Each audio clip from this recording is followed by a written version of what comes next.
There was a man named Arthur Sterling, whose name echoed through the towering glass and steel canyons of the city like a quiet, undeniable thunder.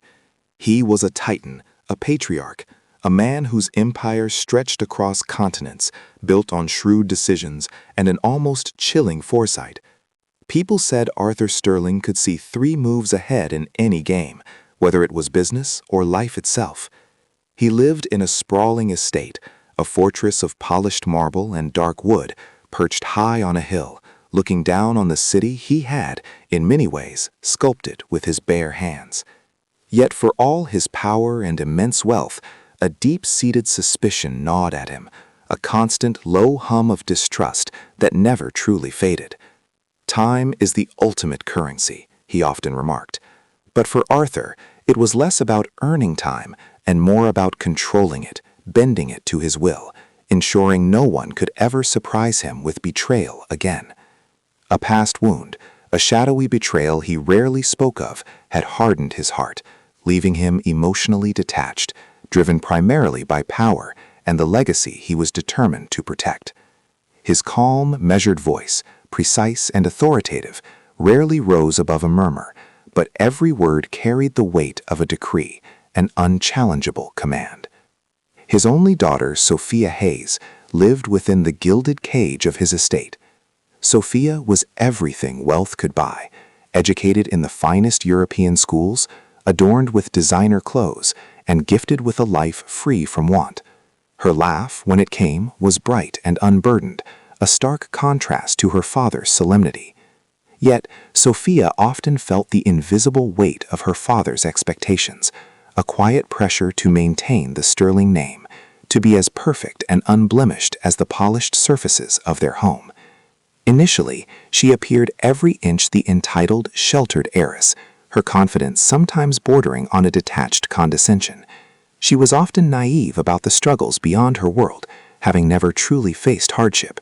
Her catchphrase, "There's more to life than money," eventually held a touch of irony, for she had never truly understood what more might entail.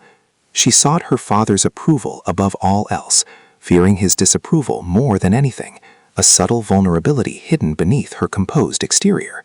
She was, in many ways, a pawn in her father's grand chess game, a precious piece he guarded with fierce, almost obsessive intensity.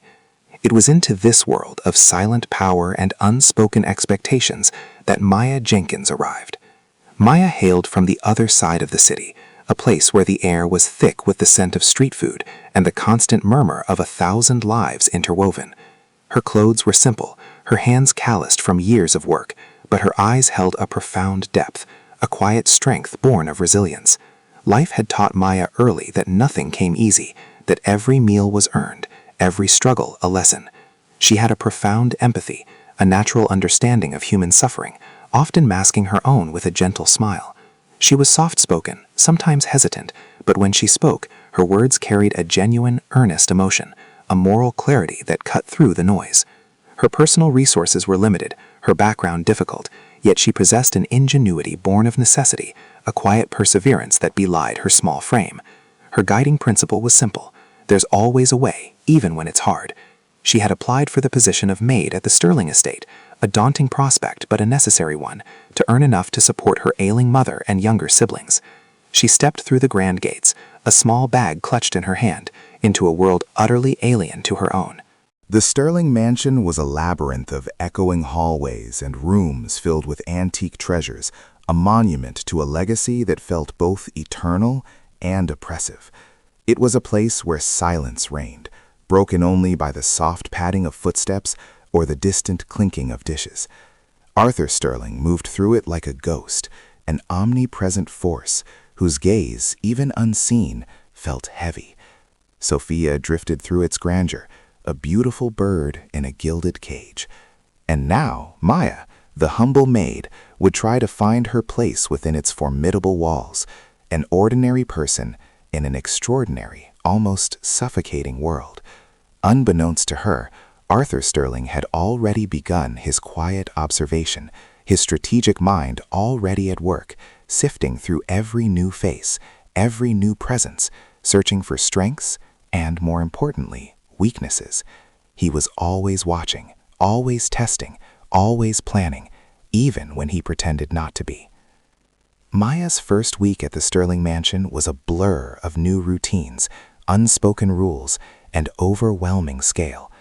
The house was not just large, it was meticulously organized, each object holding its precise place, each surface demanding an immaculate shine. Maya moved with a quiet efficiency, her movements economical, her presence almost imperceptible. She dusted, polished, cleaned, her hands working tirelessly, her mind observing every detail. The chief housekeeper, a stern woman named Mrs. Davies, had given her a swift, unsmiling tour, pointing out the vast dining hall, the numerous reception rooms, the private studies, and the winding staircase that seemed to climb endlessly. "Keep everything spotless, child, and stay out of the family's way," Mrs. Davies had instructed, her voice sharp with authority. Maya had simply nodded, her gaze steady, absorbing everything. Her initial interactions with Sophia Hayes were brief and formal. Sophia would glide through the hallways, a vision of effortless elegance, sometimes pausing to issue a polite but detached request.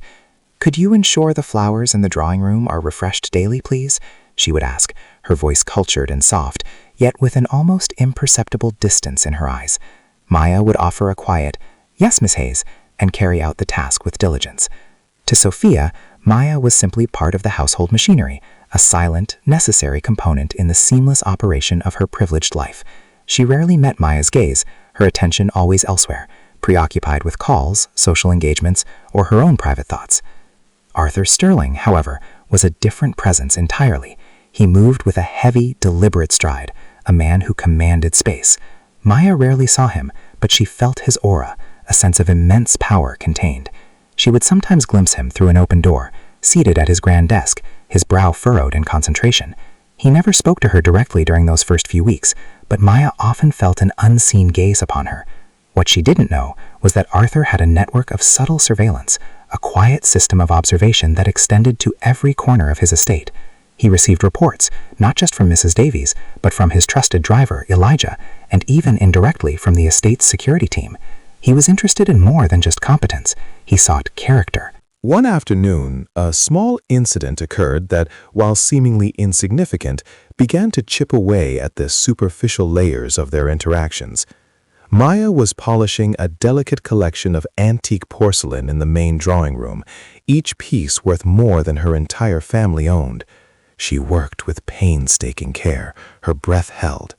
Suddenly, she heard a muffled gasp from the adjoining library. Peeking around the door, she saw Sophia standing by a towering bookshelf, a slender, leather-bound volume in her hands. As Maya watched, Sophia swayed slightly, a hand going to her forehead. She looked pale, her vibrant energy momentarily dimmed. She placed the book back, a faint tremor in her hands, and then, with a weary sigh, she steadied herself and walked out of the room, her usual composure somewhat strained. The slight tremor in Sophia's hand had caused her to brush against a precarious stack of art books, sending a priceless ceramic vase tottering. Maya instinctively moved forward, extending a hand to catch it, but it was already too late. The vase crashed to the floor, shattering into 100 delicate pieces. Maya froze, her heart pounding. The sound, though muffled by the thick carpet, seemed to echo in the silent house. She stared at the broken shards, a cold dread washing over her. This was her first mistake, and a costly one. Suddenly, Sophia reappeared, drawn by the sound. Her eyes, still a little unfocused from her momentary weakness, widened at the sight of the broken vase. It was a family heirloom, a cherished piece. Maya braced herself for a reprimand, perhaps even dismissal, but instead, Sophia's expression softened, not with anger, but with a flicker of something akin to understanding. She looked at the scattered pieces, then at Maya's distressed face, and then, surprisingly, she sighed again, this time with a hint of fatigue rather than irritation. "It's all right, Maya," Sophia said, her voice surprisingly gentle. "It was old. Accidents happen." She bent down, picking up a larger shard, her fingers tracing its intricate pattern. "My grandmother adored this vase. She always said it was beautiful but fragile. Perhaps it was time." She looked at Maya, a small, weary smile on her face. "Just be careful with the others." Maya, relieved but still shaken, nodded quickly. "Yes, Miss Hayes, I'm so sorry." "No need," Sophia replied, rising. "Just clean it up, please. carefully. As Sophia walked away, Maya realized something important.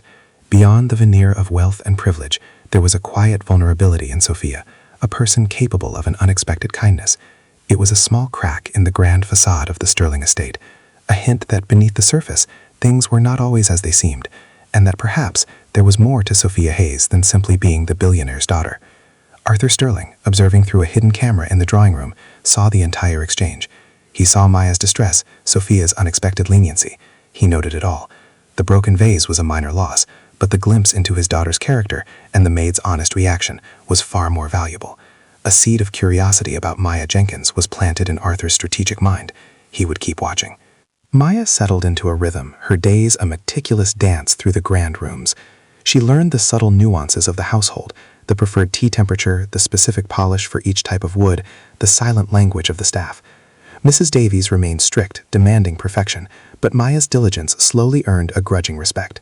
Maya continued sending money home, a substantial portion of her meager earnings, feeling the constant tug of her family's needs. The disparity between her life and the lavishness around her was a stark daily reminder of the different worlds they inhabited, yet she never allowed resentment to take root. Her focus remained on finding a way, always a way, even when it was hard. As weeks turned into months, Maya began to notice patterns, small details that escaped the notice of others. She saw the subtle shadows under Sophia's eyes, even when impeccably made up.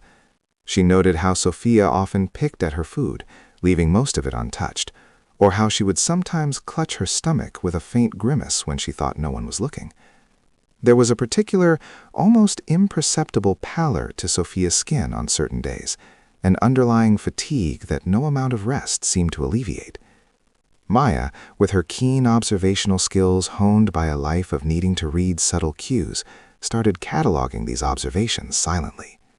Sophia, despite her earlier detachment, slowly began to lower her guard around Maya. It started with small gestures, a brief smile, a shared moment of quiet in the kitchen while Maya prepared a light snack, a thoughtful question about Maya's day.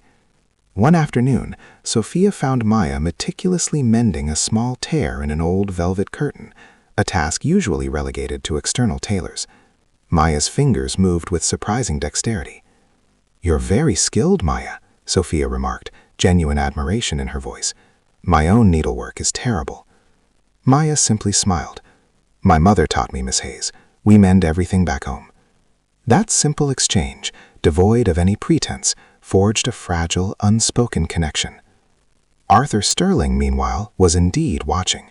His surveillance system, far more sophisticated than anyone imagined, offered him a panoramic view of his estate and its inhabitants.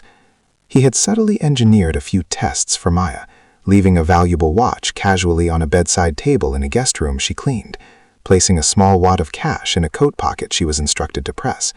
Each time, Maya either returned the item or meticulously cataloged it for Mrs. Davies. She never once hesitated, never once considered keeping what wasn't hers.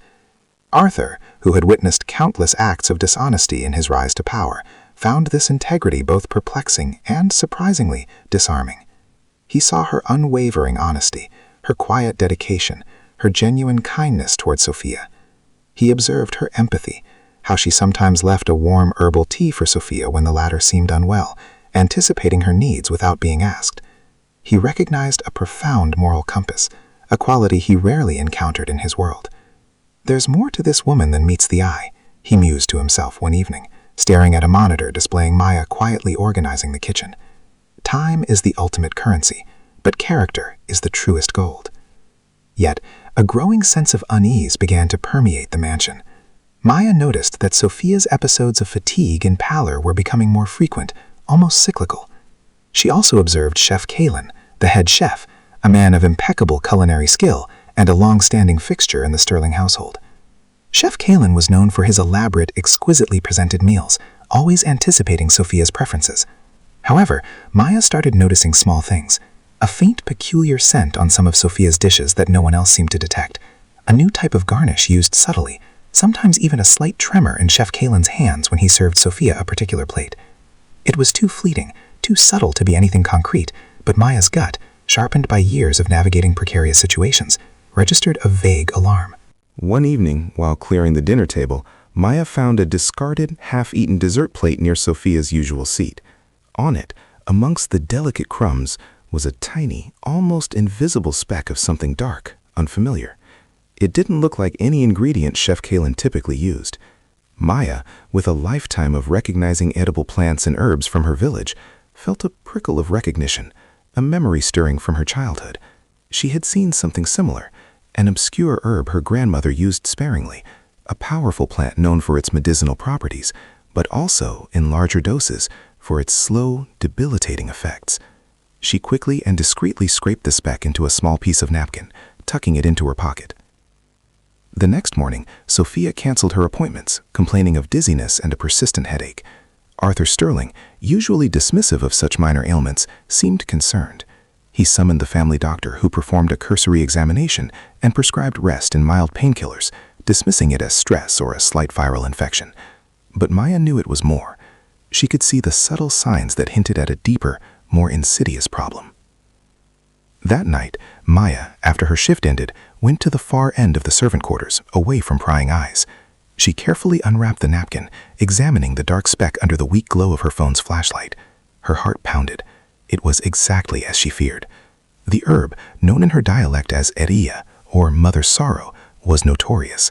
In minute quantities it could calm nerves, but gradually increased, it induced extreme fatigue, dizziness, and a slow systemic weakening, mimicking chronic illness without leaving obvious traces in standard blood tests. The realization hit her with the force of a blow. Someone was deliberately harming Sophia. But who and why? Maya knew she had to act, but also understood the gravity of her discovery. A poor maid accusing a trusted, long-standing head chef in a billionaire's household? It would be dismissed, perhaps even get her fired. She needed proof, undeniable proof. She spent the next few days in a heightened state of alert, observing Chef Kalen with renewed intensity, noting every ingredient, every preparation, every movement. The tension in the house was palpable, even if only Maya felt its full weight. A storm was brewing, not of business deals or social scandals, but of something far more sinister, something that threatened the very life of Sophia Hayes. Maya knew deep in her resilient heart that there's always a way, even when it's hard. But this way, she feared, would be the hardest yet. The tension in the Sterling mansion stretched taut, an invisible threat threatening to snap. Sophia's health continued to decline, marked by unpredictable bouts of dizziness, extreme fatigue, and a growing pallor that even her expensive makeup could no longer fully conceal. Arthur Sterling, for all his strategic brilliance, was baffled and increasingly agitated. The family doctor had no answers, suggesting specialized clinics abroad, while Sophia herself became withdrawn, her vibrant spirits slowly dimming under the weight of an unseen affliction. Maya watched, her heart heavy, her observations growing more damning by the day. She had, over the past few weeks, managed to collect tiny samples of the Erdier herb from discarded plates, meticulously documenting the subtle, almost imperceptible shifts in Sophia's symptoms after each exposure. Her makeshift evidence, however, was circumstantial and fragile, easily dismissed against the word of a respected chef. She knew she had to wait for the right moment, a moment when her intervention would be undeniable. That moment arrived with a terrifying abruptness one humid Tuesday afternoon.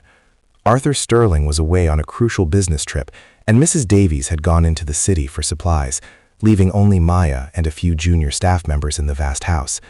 Sophia, feeling particularly unwell, had retired to her private sitting room, a sun-drenched sanctuary overlooking the manicured gardens. Maya, busy with her duties in the nearby library, noticed the unusually intense floral scent wafting from Sophia's room, a new, potent air freshener that Chef Kalen had insisted on using throughout the mansion, claiming it was a natural insect repellent. But Maya's intuition screamed. The Area herb often had a faint floral note, easily disguised by stronger perfumes. Suddenly, a piercing shriek cut through the silence of the mansion, followed by a muffled crash. Maya's blood ran cold. She dropped the book she was dusting and sprinted toward Sophia's sitting room. The door was ajar. Pushing it open, she gasped at the sight. Sophia lay sprawled on the floor, convulsing violently, her face a ghastly shade of gray. A half-eaten fruit tart, exquisitely prepared by Chef Kalen for Sophia's afternoon snack, lay overturned beside her, its sweet aroma now mingled with a sharp, acrid undertone that only Maya seemed to detect. It was a severe allergic reaction, triggered by the concentrated exposure from the tart, pushed over the edge by the pervasive floral scent of the air freshener, all designed to mimic a catastrophic health collapse. "Miss Hayes! Sophia!" Maya cried, rushing to her side. Sophia was barely breathing, her eyes rolling back in her head. Maya knew there was no time for calling an ambulance. The estate was large, and help would be too far away.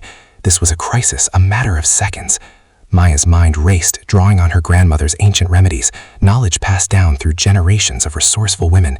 She remembered the counteragent for area poisoning, a potent mixture of raw ginger and specific citrus peels, which, while not a cure, could stabilize the victim long enough for medical help to arrive. Her eyes darted around the opulent room, searching, improvising. "There's always a way, even when it's hard," her internal voice whispered. She spotted a decorative bowl of fresh lemons on a side table. Nearby, a small ornate ginger root sat, part of a floral arrangement Chef Kalen had placed there that morning, a detail that now seemed chillingly deliberate. Maya grabbed both.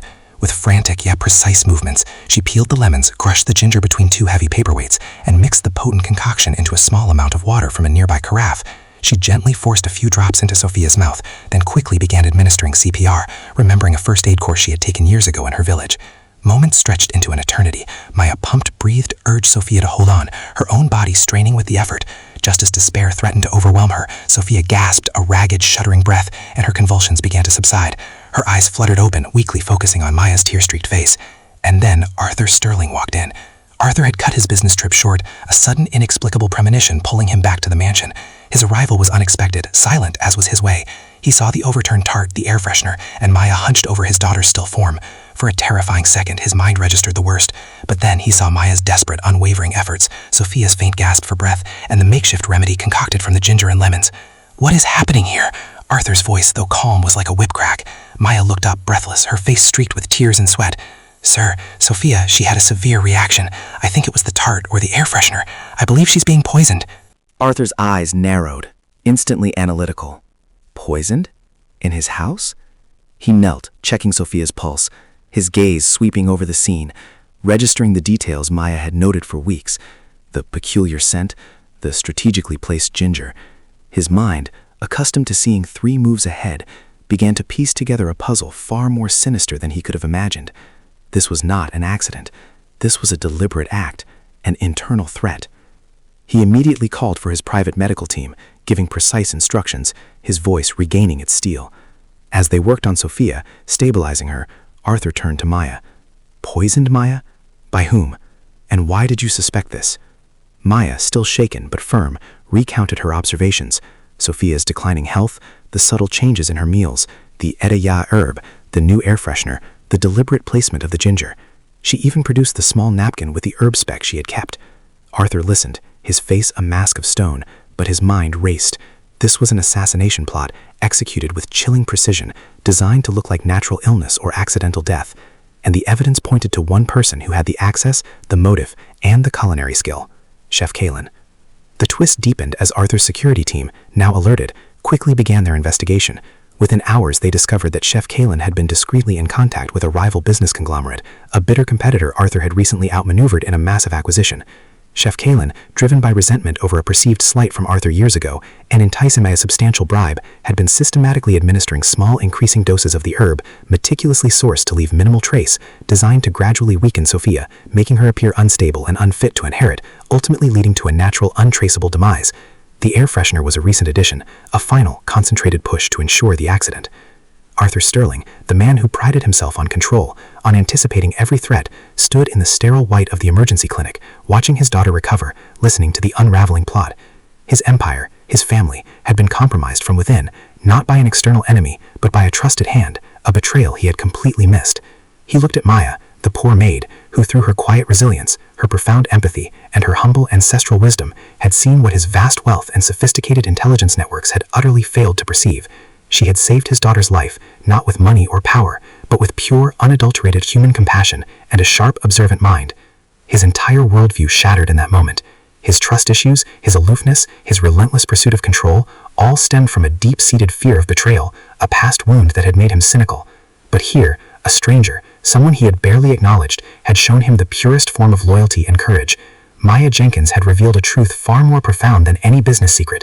The true currency of life was not time, but integrity, humanity, and the willingness to act when it truly mattered. The aftermath of the crisis settled over the Sterling estate like a heavy silence, but beneath it, a profound shift had occurred. Sophia, pale but recovering, lay in her bed, the immediate danger having passed thanks to Maya's quick thinking. Arthur Sterling, his usual composure now laced with a raw vulnerability he rarely displayed, moved with a newfound gravity. Chef Kalen, apprehended and interrogated, confessed to the elaborate plot, his motivations a bitter cocktail of past grievances and greed. The rival conglomerate, exposed in the plot, faced severe legal repercussions, their reputation irrevocably tarnished. Maya, humble as ever, downplayed her role. I just did what anyone would do, sir," she murmured when Arthur first thanked her, her eyes still holding the exhaustion and the lingering shock of the event. But Arthur knew better. He saw not just a maid, but a savior, a beacon of integrity in a world he had come to believe was devoid of true character. Arthur, sitting by Sophia's bedside as she slowly regained her strength, spoke to her with an openness he hadn't shown in years. He explained the betrayal, the plot, and Maya's instrumental role. Sophia, still weak, looked at Maya with eyes full of a gratitude that transcended their employer-employee dynamic. Her sheltered worldview had been brutally shattered, replaced by a stark understanding of the real dangers that lurked even within their supposedly secure bubble, and the immense courage of a woman she had once barely noticed. "Maya," Sophia whispered, reaching out a weak hand, "you saved my life. Thank you. Truly." Maya took her hand, a soft, warm contact that spoke volumes. The distance that had separated them dissolved in that moment, replaced by a genuine, unspoken bond. "There's more to life than money, eventually." Sophia's catchphrase now echoed with a new, profound meaning, for she had just experienced the ultimate proof of its truth. Arthur Sterling, the man driven by power and legacy, had undergone his own quiet transformation. The fear of losing control, the deep-seated trust issues, had been confronted head-on. He realized that his carefully constructed world, built on wealth and surveillance, had been perilously fragile. It was not his resources, but Maya's human observation and immediate compassion that had averted tragedy. He looked at Maya, then at Sophia, a silent promise forming in his heart. Time is the ultimate currency, he had always believed, but now he understood it differently. It was the time invested in true connection, in recognizing the worth of every individual, not just the powerful, that truly mattered. Arthur called Maya into his study a few days later. He sat across from her, his gaze steady, no longer aloof. "Maya," he began, his voice measured, "you saved my daughter's life. You revealed a plot that my entire network failed to detect. Your courage, your integrity, your wisdom, they are immeasurable." He paused, then pushed a document across the desk. "I want to offer you a new position, not as a maid, but as head of household operations, with a salary that reflects your true value and full responsibility for the safety and well-being of this family. And beyond that, I want to establish a substantial fund in your name to secure your family's future, to ensure your mother receives the best care and your siblings the finest education. This is not a reward, Maya. It is merely a recognition of what you truly deserve." Maya stared at the document, tears welling in her eyes. The figures were astronomical, a dream beyond her wild imagination. It was enough to change her entire family's destiny. But her core sense of humanity, her strong morals, remained unshaken. "Sir," she said, her voice soft but firm, "the fund, for my family, I will accept it with immense gratitude. It will mean everything. But the position, I will take it, but not just for the salary. I will take it because I genuinely care for Miss Hayes and for this household. I want to help ensure its true safety, but I will not forget where I come from. I will not let money change who I am." Her resilience shone through. "There's always a way, even when it's hard. This is a way I never imagined." Arthur looked at her, a faint, genuine smile touching his lips. He understood. He saw that Maya would use this newfound opportunity not for personal gain, but to uplift her community, to embody her own steadfast principles. In the weeks and months that followed, the Sterling mansion began to change. Maya, now head of household operations, brought a warmth and meticulous care that went beyond mere efficiency. She implemented new security protocols, but more importantly, she fostered an atmosphere of genuine respect among the staff. Sophia, once guarded, found a true confidant in Maya, their conversations now spanning everything from fashion to philosophy, to the simple joy of sharing a quiet cup of tea in the garden. She began actively seeking ways to use her privilege for good, volunteering for causes Maya suggested, genuinely wanting to understand and connect with the world beyond her golden gates. Arthur Sterling, though still the formidable businessman, was a different man in his home. He spent more time with Sophia, listening, truly listening, to her thoughts and feelings. He engaged Maya in discussions not just about household matters, but about life, community, and the surprising wisdom found in unexpected places. The Sterling estate, once a place of silent grandeur and hidden tensions, slowly transformed into a home, a place where human connection began to thrive, built on the unlikely foundation of a poor maid's courage, a rich mistress's vulnerability, and a billionaire's profound, hard-won lesson. The moral message resonated clearly. True wealth does not reside in the accumulation of money or power, but in the richness of one's character, the depth of one's compassion, and the integrity with which one faces the world.